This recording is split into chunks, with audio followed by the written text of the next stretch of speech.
The following video is sponsored by Skillshare. Skillshare is an online learning community with thousands of classes in various subjects like photography, fashion design, merchandising, and much more for all skill levels. Members get unlimited access to these classes, which are usually less than 60 minutes in duration. For just $10 a month, you can get a monthly Skillshare subscription, which will equip you with the skills you need. The first 1,000 people to click the link in the description will gain a free 2-month premium Skillshare membership. So click the link and start learning. So as you guys know, I'm currently working on my fashion magazine. So someone who I've been watching a lot on Skillshare recently is a writer called Emily Gould. And why I really like her videos is I'm kind of learning how to write in a more engaging and creative way. And she has classes where she teaches those things in particular. So yeah, definitely click the link in my bio, check Skillshare out. You have nothing to lose and skills to gain.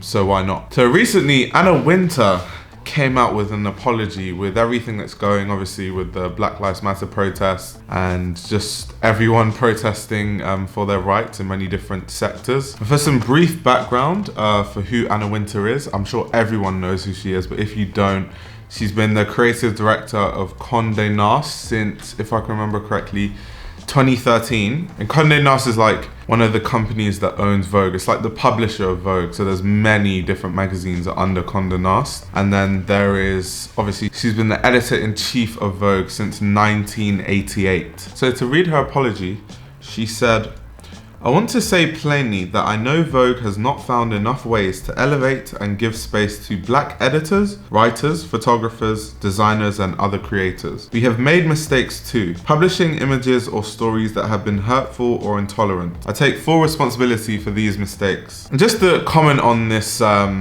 the statement that she made. First of all, Anna Wintour, everyone knows that Anna Wintour's demeanor, Anna Wintour's character is very questionable. That's why the movie The Devil Wears Prada exists, because that movie talks about Anna Wintour and the way she treats her staff and just the way she treats people in general. And you have loads of people coming out with the way they've been treated working under her at Vogue. More recently, people like Andre Leon Talley. But I can't really come out on the limb and say she's racist, because I think she's just one of those people who's just she's been upper class her whole life, so she's a bit out of touch with how normal people live.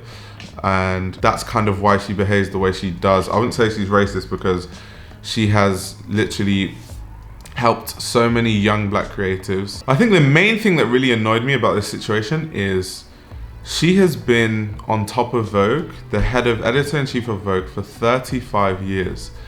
And this situation comes up every single time. I remember in 2017, a picture came out when Alexandra Shulman was handing over, because she kind of was leaving British Vogue and then Edward Enningful was coming in.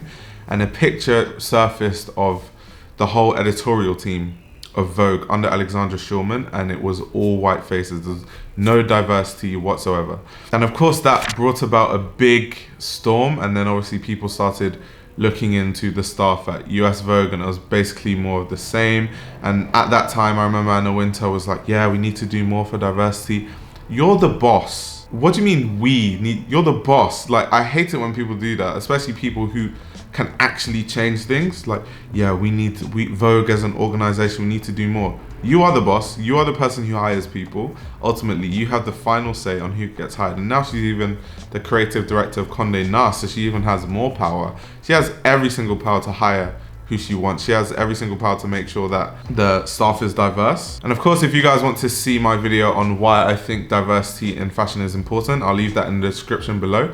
But this just shows how the fashion industry is. People will say these things just to get some good press. Everything to these guys is just PR. And then 5 years from now, it'll be more of the same. Do you know how many times I've heard this same statement from Anna Wintour over the years? It's actually becoming a broken record. And trust me, if she wanted the best of the best, she could. You still have people like Robin Givhan, who's one of the most well-respected journalists in the whole of the fashion industry. So there's journalists of many different races that are well respected. So the fact that there are none at Vogue, it just shows Anna Wintour's character and who she likes to be around her. And she claims that she's for diversity, but that never really shows in the decisions she makes, especially when it comes to who she employs. That being said anyway, I've never really been the biggest fan of Anna Wintour. I mean, she is one of those people that was brought up in privilege, never really had to work for anything. Her dad essentially, what was his name? Charles Wintour. He was in a high position, I think the Evening Standard. And she likes to claim, and people like to claim, oh, she worked so hard for her position. Let me tell you how easy Anna Wintour had it, right? So Anna Wintour was placed into all these internships, obviously because of the connections for her dad. And then when she decided, you know what, I don't want to be under the shadow of my dad anymore, I'm gonna go to America and make it. How many people can have the opportunity to just, I'm tired of being my dad's shadow, I'm just gonna quickly move to New York, another one of the most expensive cities in the whole of the world. And then of course, people in America knew who her dad was anyway. And then of course, she had all the experience from the connections that she leveraged from her dad. She likes to depict herself as this like woman who worked from the bottom. You didn't work from the bottom. And then if we talk about Vogue, when I was younger, I remember I used to read like old Vogue magazines from like before I was born. And the journalism in old Vogue is insane. Like you learn about the history of people like Schiaparelli, Jean-Paul Gaultier. There's like really in-depth articles about all these designers.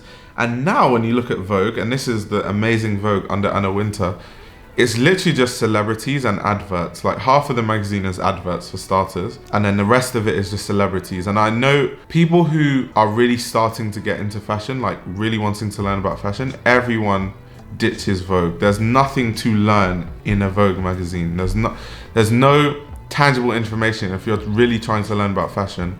When you open Vogue, all you're gonna see is trends, what celebrities are wearing, then they're gonna have some list of the best dressed celebrities. You don't really learn anything from that, do you? And in fact, Vogue is going downhill anyway. I read somewhere recently that Vogue make a loss running their YouTube channel, and they're considering cancelling the YouTube channel as a whole. They're really struggling because obviously it's a print magazine and print is dying, and they're not really leveraging digital media as good as they can. Yet it might change, but yet. And then of course, even when I applied to Central St. Martin's, one of the essays they made me write, the topic was like write an essay, 800-word essay on ways that Vogue can improve and be a more diverse and reach a more diverse and younger audience. And I was like, they are literally using us for market research.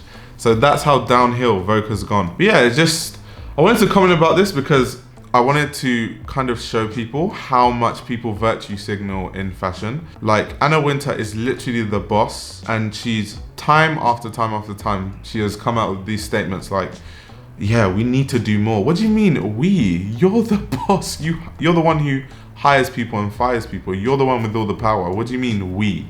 Like when you just think about it, Anna Wintour has actually really been at Vogue for 32 years. That is more time than my whole lifespan. And she says she hasn't had time to change. Oh my God. And it just shows that a lot of these people, they're just all words, no action. And watch, I'm gonna make another video in probably 4 to 5 years where there's no change, and I'm gonna link it back to this video. In fact, I might just repost this video, and in the intro of the video, I'll be like, this was a video from 5 years ago. Watch the same video and see that nothing has changed. I might do that. But yeah, really what I wanted to get from this video was more of a discussion going, and I really want to know what people's opinions are. So definitely comment down below what your thoughts about this whole situation is. And yeah, follow me on Instagram at Fashion Roadman, like this video, subscribe to the channel if you're new. Also, if you want to support the channel, of course I have a Patreon, the link is in the description below. And there's a lot of exclusive content on my Patreon now, so it's actually worth subscribing if you are considering what do I get out of it. But yeah, on that note, I'll be back with another video really soon.